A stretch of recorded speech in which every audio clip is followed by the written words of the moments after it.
So let's start out this video with a question. Is direct mail still useful?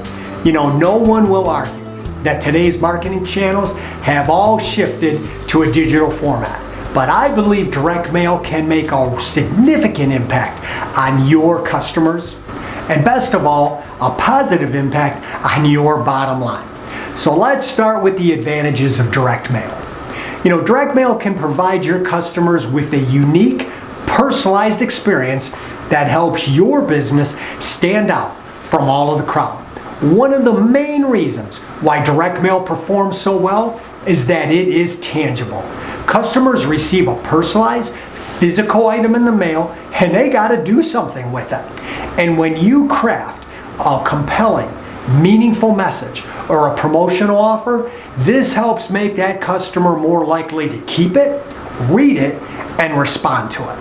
Now, because direct mail is tangible, it proves to be memorable. One of the main goals of advertising is to make sure you are remembered. What's the point of an ad if nobody remembers your name? It is easy to just scroll past all of the digital and social media ads out there and forget entirely what you saw. But if an oversized postcard or a highly personalized letter shows up in your mailbox, consumers see it and they have the immediate opportunity to engage with it. And since it is tangible, it is really easy for them to remember your name, find your website, find your phone number, your address, and they can connect with you. Now, the next advantage, direct mail can be very creative. We live in a very visually oriented society, and people are drawn to visually appealing images. And direct mail can let you get really creative with your offer. And my favorite advantage? Well, there's just a lot less competition with direct mail. As a marketer, when I see the ability to hyper-target a potential customer base without a lot of competition, well, I really start paying attention to that medium. And with more and more companies ditching their direct mail efforts, I believe you have a much bigger chance for your business to stand out. An eye-catching, thoughtfully distinguished mailer can go a long way in advertising your business and generating results. Now, if you've never done it before, launching a direct mail campaign is pretty similar to a digital process. The only difference is how that ad actually gets distributed. The following steps will help you create and track your direct mail campaign. And number one on the list, you got to define those campaign goals. What is it that you want to achieve with your direct mail campaign? Do you want leads? Do you want increased store traffic? Do you just want more visits to the website? Announce a new product or service? You must have a clear goal at the beginning of your campaign. Number two, you got to know your audience. Now, for any campaign to be successful, you are going to need to entice your audience to engage and take action. You got to consider the needs of who your target audience is and how you might fill those needs. By filling a need or by solving a problem, you will be well on your way to a successful campaign.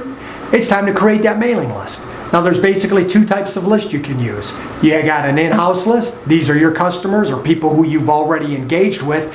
And then the other is you go out and you purchase or rent a list. Generally speaking, I have seen the best success with using an in-house list.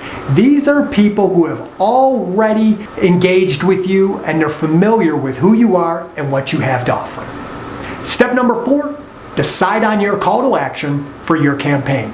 Your call to action is crucial. It is why determining your overall campaign goal is so essential. You need to tell that consumer what it is you want them to do next. A good call to action is attention-grabbing and memorable. Take the time needed to create a compelling call to action.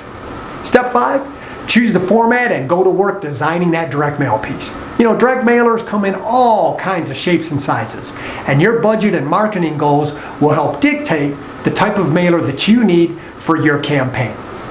And when choosing your direct mail, make sure your goal and call to action is the main focus. Don't bury the call to action in the graphics or the text. Make your message and your desired action easy. And finally, send that mail out and track your response. Now, if your audience is small, you might be able to do all this in-house. But most businesses out there work with a direct mail shop or a processor. And my advice, let the experts handle the campaign's printing, postage, and the mailing.